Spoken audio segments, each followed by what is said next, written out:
Hi, this is Greg. Look for my book, The Agile Brand, on Amazon or on my website at theagile.world. Welcome back to the Agile World podcast. This is Greg Kihlstrom. In the last episode, I talked about one of the reasons why we brand. It's for differentiation and competitive advantage. Today, I'm going to talk about how creating a great brand creates value for the organization in and of itself. One way this is done is in the franchise world. I did a fair amount of work for a franchise organization over the years, and learning a fair amount about that business, there's several different components to it. There's the franchisor, which is a company like a 7-Eleven or a McDonald's, something like that needs to create value and is really looking for franchisees, which are small business owners essentially, which need to make a decision. Do they create their own company from scratch? Do they create their own brand, build all of that, put a lot of time, put a lot of equity into their own custom brand, or do they adopt an existing brand? When they adopt an existing brand, there must be a reason why, right? It's because that franchisor, that large company with lots of different locations all around the country, the world, the region, they've put a lot of time and effort into building equity in that name and that logo. So again, when you're driving down the street and you see a recognizable name, you go there. You might go to a 7-Eleven over an unknown convenience store because you've seen it. You know what to expect. All of that is equity in a brand.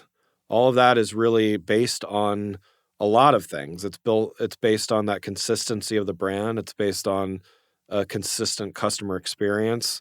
It's built sometimes on longevity, just being known and being seen over time.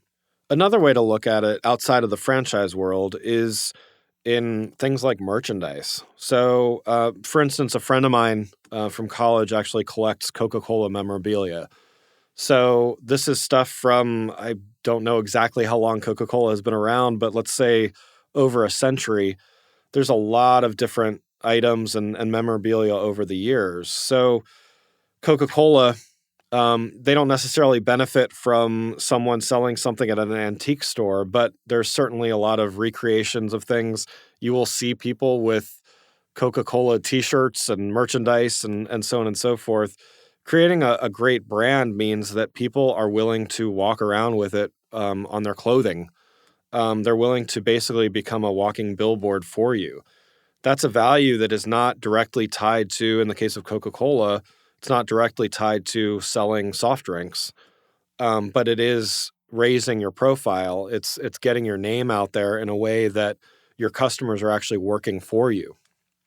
I think this is a way that a great brand builds upon itself, creates its own kind of value. And the other benefit there, kind of the network effect, if you will, of that is not only are people walking around as walking billboards, as I said, but you're keeping your brand front and center in other people's minds.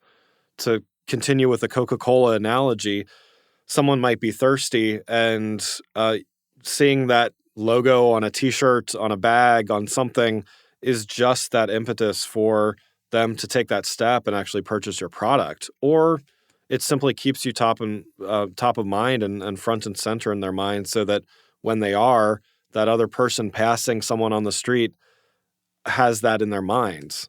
It creates that network effect where, your brand is really working for you in multiple ways. In the next episode, I'm going to talk about another reason why we brand: expectation setting for customers. Thanks for listening. Have a great week. If you enjoyed this episode and found it helpful, please rate the show on iTunes or contact me through my website at theagile.world. You can find my books, The Agile Brand and The Agile Web, on Amazon and on my website at theagile.world.